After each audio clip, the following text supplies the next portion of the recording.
place, and we went on. Afterward, I joined back up with my girlfriend. She was actually my duo singing partner. Her name was Patricia. Uh-huh. We used to sing in an all-girl group. It was 5 of us, and it was a popular group. We had 3 chart hits out. So all the stuff that people have said about me, about I was just an R&B singer, I was more than that. I had 3 hit records out with the group that I was with called the Ribbons. Look it up. Tell them look it up. Okay.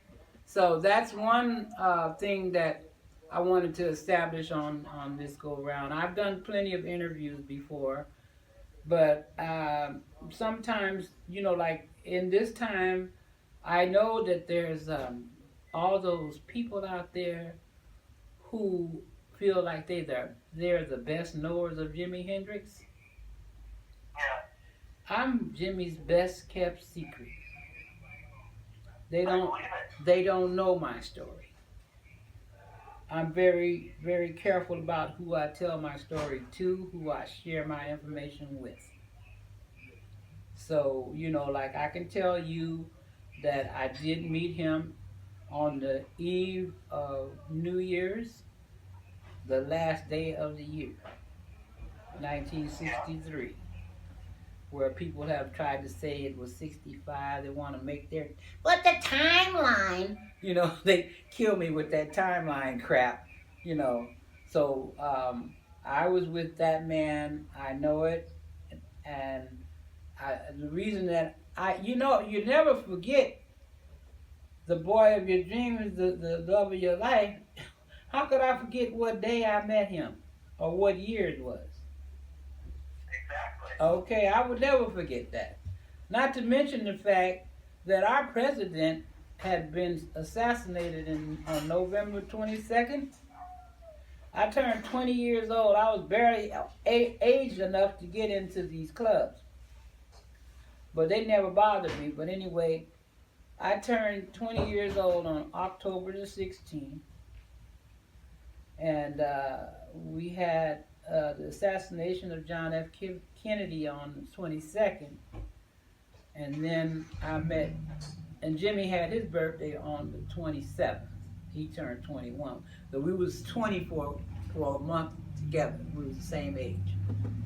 So anyway, after, after that, on December 31st is when we met, and it was a time when we all were devastated by the assassination. It was a time where Yeah. people embraced each other and just couldn't understand. They did that to the president. Could nobody figure out what the hell was going to be next?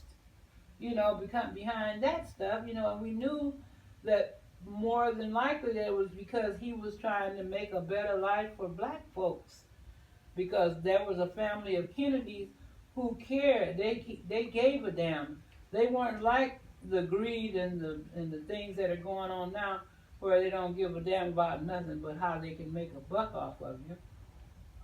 Yeah. So anyway, I that time I want to establish that time with you because the Isley brothers met and got with Jimmy in 1965,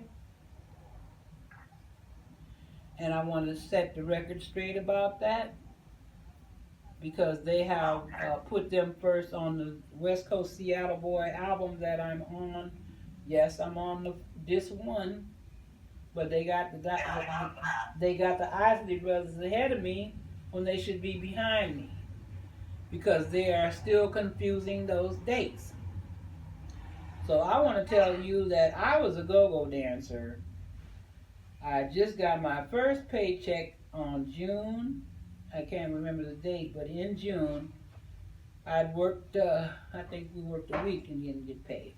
But anyway, I worked a week, got paid, went home with my pay, found a letter from James Marshall Hendrix asking me, or telling me that he had an opportunity to play with the Isley brothers. but his guitar was in the pawn shop, and he needed a little money to get it out. He asked me to get him a money order and make it out to Maurice James. Okay, and he lived in Greenwich Village in New York at the time. So that's where I addressed it to, and I sent it to Maurice James. He asked me for $30, but I sent him 60, because I told him just to help you to eat a couple, few days longer. But anyway, that's why I'm Golden Rose. Okay, that he gave me that name. He gave me that name on the morning we were together. I'll say it like that.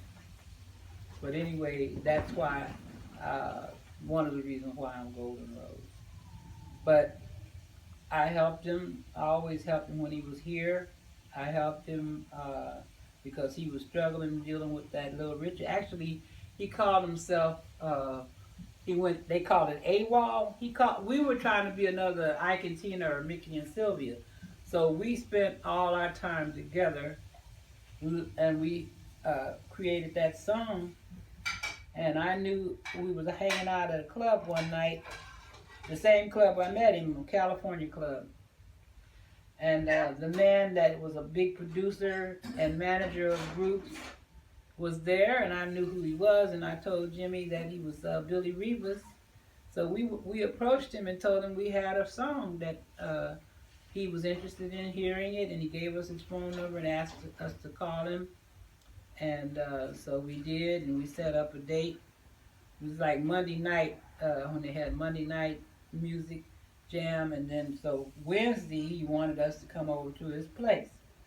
And he asked us, we went over there to his place, and Jimmy had his guitar strung across his back. And we went in, and a nice home and everything, and we were in the kitchen. They had the ranch-style kitchen with the countertop and the high stools and stuff. And so his wife was sitting on one of the stools, and she happened to be a singer herself, a great artist too. Her name was Rosalind Madison. And she was kind of like a Sarah Vaughan or a Nancy Wilson style singer. But anyway, we were there, and there was another person there, so we performed the song My Diary. He loved it. They all had smiles. I remember the smiles on their faces. And anyway, he asked us, did we know any other singers or musicians? And at the time, we were hanging out with Major Lance's people. He was in town. He had performed at Ciro's on Sunset Strip. So we all got hooked up because Jimmy had no problem going backstage introducing himself. So we got invited to a party after the gig that night that Major Lance was at Ciro's. And then we started hanging out with the band members. The bass player was named Alton, and the drummer was named Big Francis. So when the guy asked us, did we know of any musicians, we said yeah. And we invited Big Francis and Alton to the gig, to the session. And they gladly did it. They free gratis, no money involved or nothing, just for fun. And it was just for fun for all of us because we didn't expect nothing. We had no high expectations of anything. We were just having fun. We was out there. Jimmy and I was out there beating the bushes, trying to get hooked up with some other people and stuff, trying to form a group. And him and I would go out and sing and play together. We were trying to, like I said, do another Ike and Tina. So a couple of Ike and Tina, Mickey and Sylvia tunes, that's what we would perform together. But anyway, we got them to do the gig, the jam session with us, recording session with us rather. And that was the making of My Diary. Nobody had heard the song. We just went right in there, and I think we did it in about 1, maybe 2 takes. And, well, that's funny, huh? But check this out. The B-side, the guy, after we got through with My Diary, he said, uh-oh, we need a B-side, a flip side, or whatever he called it. And Jimmy just took off, went dun, dun, dun, dun, dun, dun, dun, dun, dun, dun, like that, you know. And then I just came in singing, there's a new dance going around, make you want to move up and down. And that's what the UT came from, right on the spot. And we did that in one take. But that's when music was free, people were free, everybody just loved what they were doing, and it didn't take, you didn't have to beat yourself up to play music. You know, it just came so natural, you know. So, I mean, if you listen to either one of those tunes, you'll hear nothing but people into what they were doing with nothing but love, sheer nothing but love. And that's a fact. And it left a smile on his face. I will always remember the smile on his face from being able to be free to do his own thing. That was his recording session. I set it up because I knew the person who was into all of that, and I knew him, and we went over and approached him, and then next thing you know, we're doing a recording session, and he was happy as he could be that he had got to do something where he wasn't backing somebody else up. Wow. Yep. So that was Happy to be playing with someone that, it must have been nice for him to be playing without backing somebody else. Right. Playing the way he wanted to play and Doing what he wanted. Yeah. yeah. Yeah. That's right. He was very happy. But anyway, I just know that he was such, I know God sent him. And I do. More than anything, more than I breathe, I know that God sent him. And he did what he was supposed to do. He got turned around a little bit because they were throwing all kind of stuff in his path. But he still did what he had to do. If you listen to his music, you listen to his messages, the lyrics speak. He was a teacher, a scholar, a person who knew right from wrong and was trying to get you to behave in a matter of righteousness. Amen. That's what he was teaching in that music. And that's why he's no longer here with us. Yeah. There's a lot of reasons. Like I do know that